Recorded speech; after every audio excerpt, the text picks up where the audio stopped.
30 minutes de l'entretien. D'accord. Et puis, je vous laisse un petit peu de parole comme médiateur de, Oui. Ok. de cet entretien.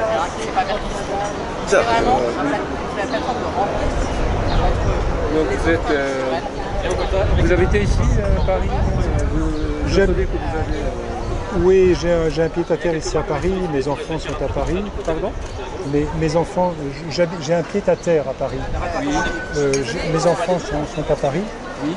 mais je passe beaucoup de temps en ce moment dans ma maison près de Montpellier. À Montpellier. Près de Montpellier. D'accord. Vous connaissez Montpellier? Oui. Nîmes, Montpellier, vous connaissez? Nîmes, je connais. Oui, dans les Cévennes. Oui, oui. Un ville d'Aquadou. Ah, Ça c'est à côté. oui, c'est à côté. Oui, c'est effectivement à Nîmes, oui, près au-dessus de Nîmes. Hein. Le pont sur le Gard. Le Gard. Le Gard. G-A-R-D. Oui, j'ai visité là-bas Arles. La ville Très d'Arles. belle ville. Très belle ville. Je connais un petit peu de Sud-Ouest, mais quand même. Voilà, on va commencer là. Ok. Vous entendez bien, ça va au niveau micro? Ah, Non, mais pour vous, hein. Parce qu'il y a quand même beaucoup de circulation. Oui, donc. il y a des bruits.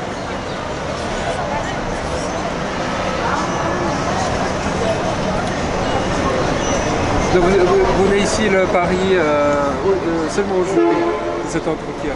Non. Avec Non, je suis à Paris pour quelques jours. quelques jours. J'ai d'autres rendez-vous. D'accord. Je viens à peu près peut-être le tiers du temps à Paris. D'accord. Un tiers, deux tiers. Oui, alors, j'ai peur un peu que je ne pourrais pas approfondir de cet entretien avec vous. Je vais sortir dans 10 minutes, mais en l'occurrence, je vais demander le rendez-vous. Vous voulez un autre rendez-vous? Oui, tant que vous restez à Paris, à l'autre jour, peut-être. Vous n'allez pas faire l'entretien aujourd'hui? J'aimerais savoir notamment celui de votre association. Oui. Voilà. On va parler de comment ça. On va commencer là. Mais parce que vous voulez un autre rendez-vous, c'est ça? Comment ça se passe? Moi personnellement. Lui, il n'est pas. oui. Donc après, on prépare les questions. Donc je vous pose quelques questions. Et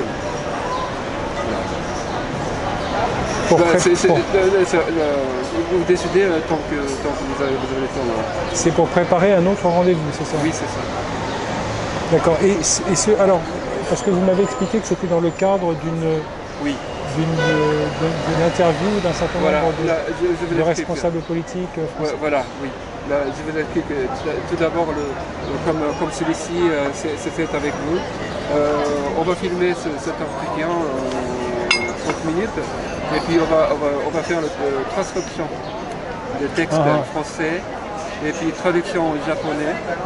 Et deux textes sont dus à la publication. Bon. Sur la publication, donc je vais demander à votre autorisation le texte comme... oui, le texte de base.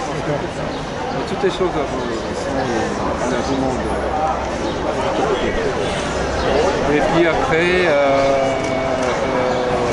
tout d'abord j'aimerais savoir à notre auditeur, à téléspectateur, ça déjà commence, donc faire savoir votre association. Oui. Celui qui vous a engagé. Oui. Dans votre carrière et récemment, je vous parlais de tout. D'accord. Oui, et votre rôle, et puis votre parcours personnel comme homme politique. Oui. D'accord. Ça vous pouvez expliquer Maintenant? Oui, maintenant, orientez-vous la caméra. Ah oui, c'est ça. Oui. Je regarde lui, hein, d'accord. oui. Bien, donc je suis maintenant âgé de 67 ans, 67, et donc j'ai eu une vie professionnelle qui était partagée entre le secteur public, l'entreprise et la politique. J'ai commencé donc à servir l'État, j'ai fait de l'économie, j'ai fait des études d'économie, donc j'ai travaillé pour le gouvernement français, pour l'État français. J'ai fait du conseil, je me suis occupé d'aménagement du territoire en France, je suis passé dans le corps préfectoral et ensuite donc, je me suis engagé en politique. J'ai été donc élu à Ajaccio, j'étais premier adjoint au maire d'Ajaccio, je me suis présenté à une élection législative également en Seine-et-Marne et puis j'ai créé mes propres entreprises de manière à être indépendant pour pouvoir me donner les moyens de mener à bien mes actions. Et puis j'ai créé en 2004 cette fédération européenne des cités napoléoniennes, donc qui rassemble l'ensemble des villes d'Europe concernées par l'histoire napoléonienne. Et donc nous sommes depuis 2015 itinéraire culturel du Conseil de l'Europe. Le Conseil de l'Europe donne des labels à des itinéraires culturels qui représentent des pages significatives de l'histoire de l'Europe. Et donc nous sommes homologués par le Conseil de l'Europe. Et donc nous travaillons également aujourd'hui sur un programme de développement touristique de l'Europe en direction de la Chine, en direction des touristes chinois, dans la mesure où le thème Napoléon pour les jeunes chinois a été retenu par l'Union européenne dans le cadre de l'année 2018, qui est une année de développement du tourisme chinois en Europe. C'est un accord entre M. Juncker et le Premier ministre chinois. Donc voilà le genre de projet que je développe en ce moment. C'est une première question. Vous avez parlé tout à l'heure, est-ce que c'est vous qui vous dirigez la Fondation Napoléon? Non, c'est pas Fondation Napoléon. C'est pas celui-là? Non, c'est... Je sais pas, vous voulez l'écrire, je sais pas, vous voulez le site? Je crois que j'ai une carte ici. Si j'ai une carte de visite, je vais pouvoir vous la donner. Tiens, voilà, j'ai une carte de visite. Voilà, vous allez pouvoir le retrouver dessus. Vous avez les sites dessus. Merci. Fédération, donc c'est un groupe de villes, de 60 villes dans 13 pays d'Europe. D'accord. Alors, après, moi je dois quitter là ici, donc il continue de travailler sur bon, détaillez ça. Donc voilà, donc, je vous contacterai après. Oui. Oui.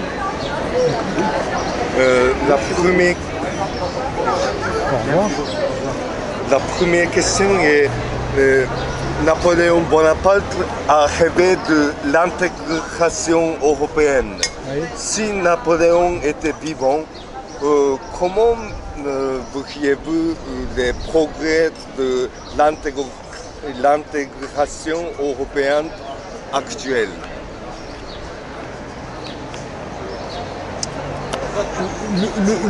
L'Europe que voulait construire Napoléon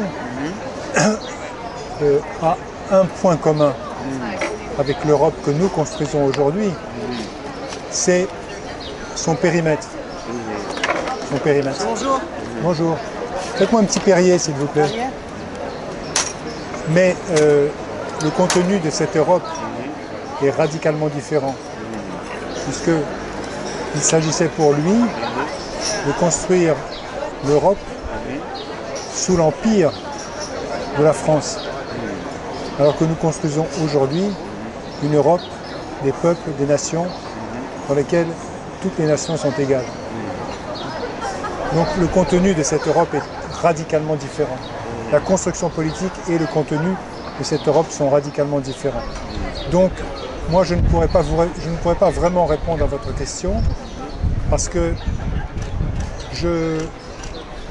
j'essaye de ne pas transposer l'histoire ancienne dans l'histoire contemporaine. Que pensez-vous de l'histoire de l'intégration européenne Actuelle? actuelle?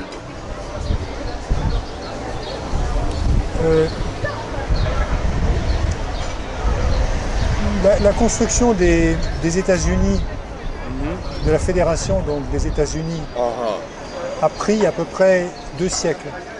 Voilà. La construction de l'Europe, de la fédération des États européens, en est à sa 50e année. Voilà. Donc c'est un processus qui est en cours et qui peut prendre encore beaucoup de temps. Il a pris 2 siècles en Amérique. Nous avons eu besoin de 50 ans pour le moment. Peut-être qu'il va prendre encore 50 ans de plus. Donc nous sommes à mi-chemin. Donc je ne peux pas vous dire exactement si nous sommes au tiers du chemin, à la moitié du chemin.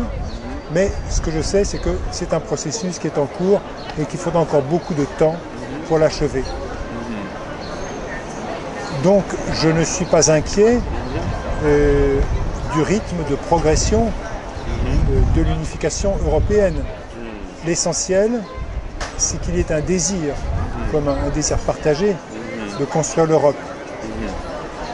Et je note que même dans des pays qui sont présentés comme étant hostiles à l'idée européenne, comme la Pologne aujourd'hui par exemple, ou la Hongrie, ou la Fédération ou la République tchèque, eh bien même dans ces pays-là, il n'y a pas de remise en cause du processus politique de construction de l'Europe.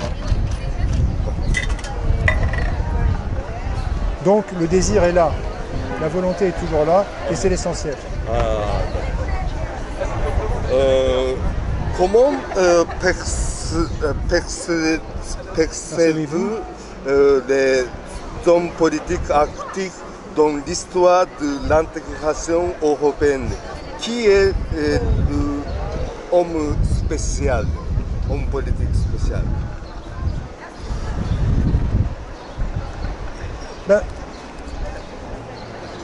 je pense que l'intégration européenne, elle est conduite par les 2 grands pays qui constituent l'Union européenne. Maintenant qu'il n'y a plus l'Angleterre, il en reste, si on peut dire, 2, c'est-à-dire l'Allemagne et la France. Donc les leaders politiques en Allemagne et en France sont des personnes très importantes dans le processus de construction de l'Europe. Ce ne sont pas les seuls, puisqu'il y a des partenaires. Il y a des pays comme l'Espagne aussi, l'Italie, qui sont des pays historiquement européens et dont l'appui et dont l'avis est très important. Mais les plus importants, c'est tout de même la France et l'Allemagne. Donc aujourd'hui, nous avons bien sûr deux personnes qui guident l'Allemagne, donc la chancelière Merkel, et France, donc le président Macron, qui sont l'un et l'autre convaincus par l'idée européenne. Donc bon, j'espère que avec les contraintes politiques qui sont les leurs, ils pourront faire avancer le projet.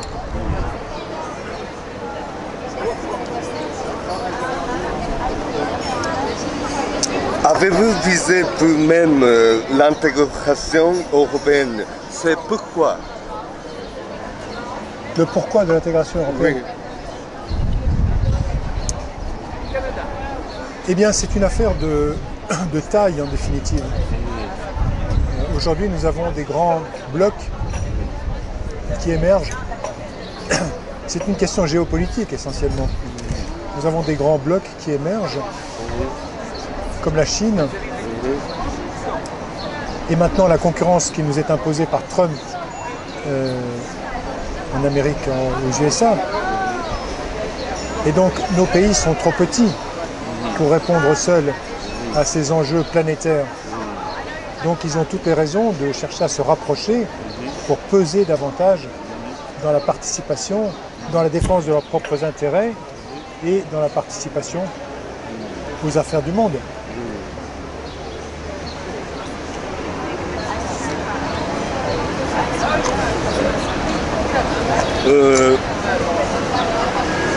L'intégration de l'Union européenne vient de perdre la lucidité à cause de Brexit.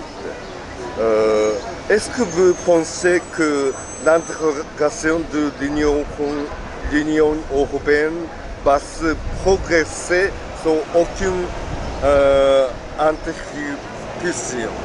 Dans aucune? Sans interruption. Sans aucune interruption. Okay. Oui. Alors, il est certain que le Brexit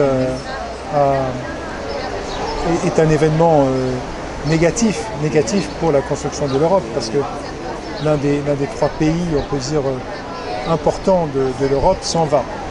Bon. Mais en même temps, les Anglais n'étaient pas des chauds partisans de l'Europe. Donc ils étaient toujours un petit peu sur le frein quand il y avait des décisions à prendre, notamment en matière d'avancée institutionnelle et dans la construction du pays, de l'Europe. Donc leur départ peut aussi, dans une certaine mesure, servir à diminuer le poids de ceux qui sont hostiles à l'intégration européenne au sein de l'Europe. Donc leur départ peut être interprété de deux manières, soit comme une perte pour l'Europe, soit au contraire comme une intégration, une accélération du processus d'intégration dans l'Europe. Est-ce que vous êtes optimiste ou pessimiste en vue de l'intégration de l'Union européenne? Moi, je suis très optimiste. Je pense je connais les difficultés. Nous avons par exemple en ce moment un grave désaccord entre les pays membres de l'Union européenne sur la question des réfugiés, de la gestion des réfugiés en Europe. Mais je pense que nous allons trouver une solution. Parce que même les pays qui sont les plus hostiles à recevoir des réfugiés chez eux restent des pays qui ont la volonté de construire l'Europe. Donc la volonté est là, il y a des réalisations qui sont en cours, il y a un tandem allemand et français à la tête de l'Europe qui a la volonté d'avancer. Moi je suis plutôt optimiste, je pense qu'on va aboutir. Et je pense que la montée des populismes qu'on voit, y compris en Italie maintenant, en Pologne, en Hongrie, en Autriche, en Italie, et même en Allemagne, et même chez nous en France, avec Le Pen. Je pense que ce sont des phénomènes, ce sont des crises de croissance. Des crises de croissance. Donc quand il y a croissance, il y a toujours une partie de régression, de regard vers l'arrière. Mais ça n'empêche pas le mouvement de progresser. Et tous ces populistes restent minoritaires au sein de l'Europe. Ils parlent très fort et la presse s'intéresse beaucoup à eux, mais en quantité, ils restent minoritaires au sein de l'Europe. Très minoritaires. Voilà. Donc, je pense que si on est suffisamment sage pour les entendre, pour entendre ce qu'ils ont à dire, parce que c'est pas... Il faut aussi entendre les gens avec lesquels on n'est pas d'accord, eh bien, le processus européen va se poursuivre. Renseignez-nous la valeur de l'intégration de l'Union européenne. La valeur. La valeur. Oui, value de l'intégration de l'Union européenne. Quelle est la valeur? Valeur historique.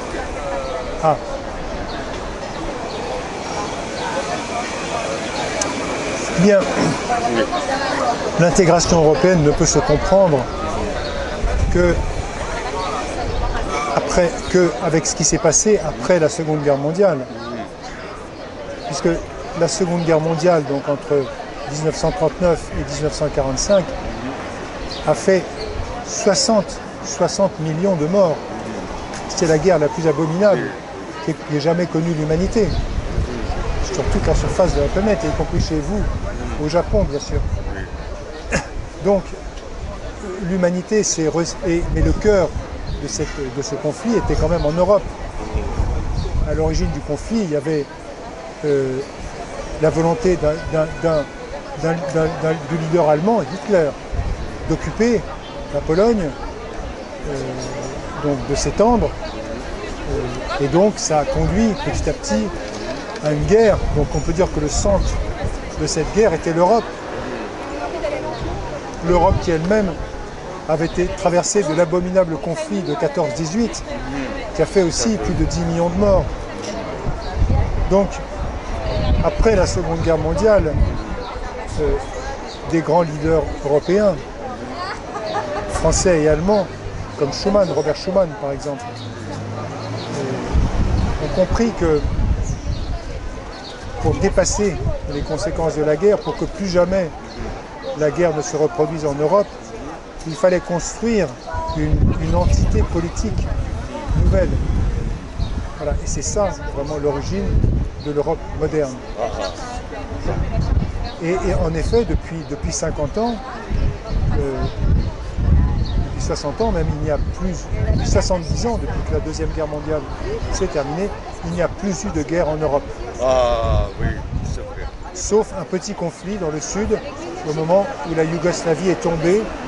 Donc il y a eu effectivement un conflit, mais qui était peu de choses à côté des conflits que l'Europe avait connus autrefois.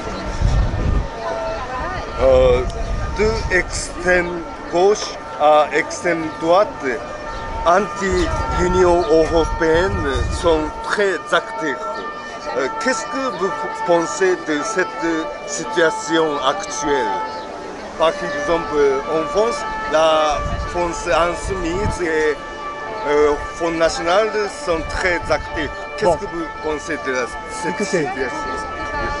La situation a été tranchée lors des dernières élections présidentielles, puisque tous les candidats dont vous me parlez se sont présentés à l'élection présidentielle. Donc ils avaient la possibilité de gagner, même le cas échéant en faisant des alliances au deuxième tour. Mais le suffrage universel a tranché. Il a donné 60% à Macron, qui est partisan de la construction européenne, et 40% à Le Pen, qui est contre la construction européenne. Voilà où nous en sommes aujourd'hui. Donc on peut dire sans se tromper que la majorité, une claire, nette majorité des Français est favorable à la construction de l'Europe.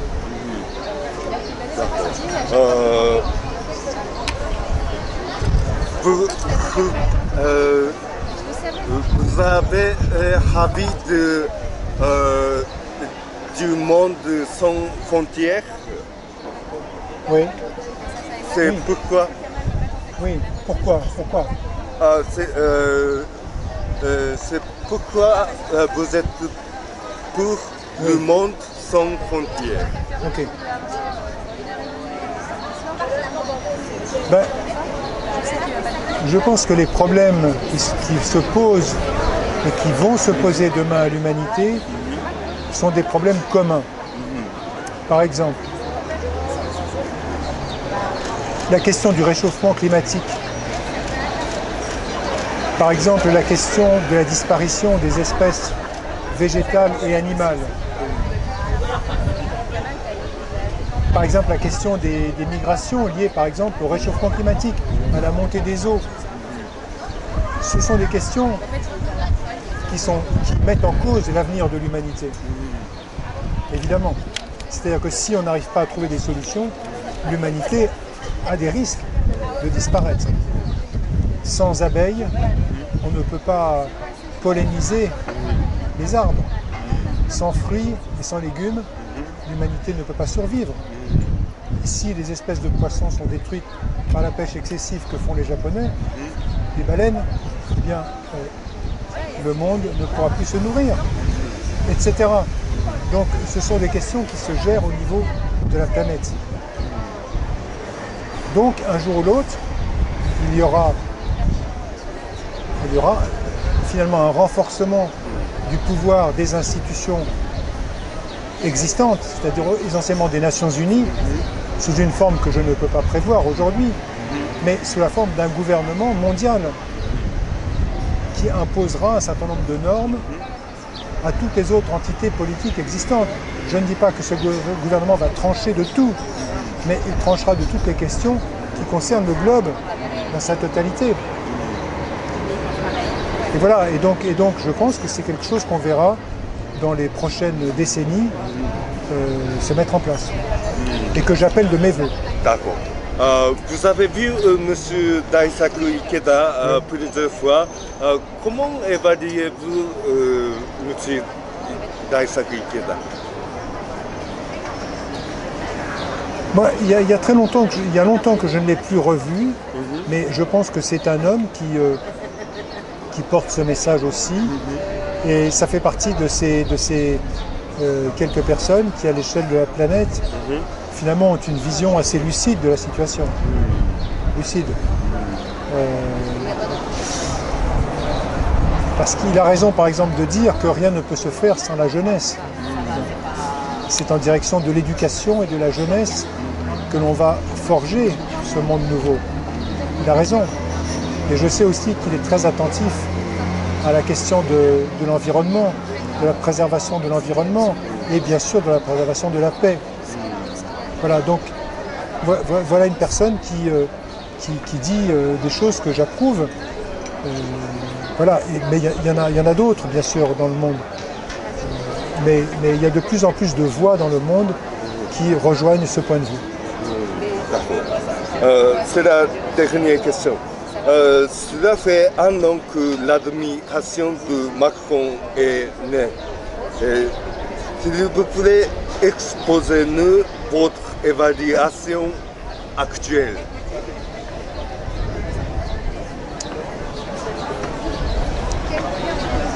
Je pense que ah bah tiens, viens boire un café. La France a pris du retard. A pris du retard par rapport à son temps. Donc il y a des réformes que nous devons faire absolument. En particulier dans le sens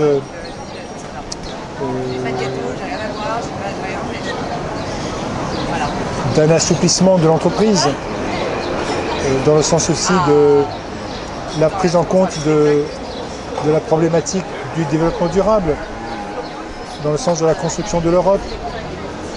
Voilà. Donc toutes ces réformes, nous ne les avons pas faites. Et je pense que Emmanuel Macron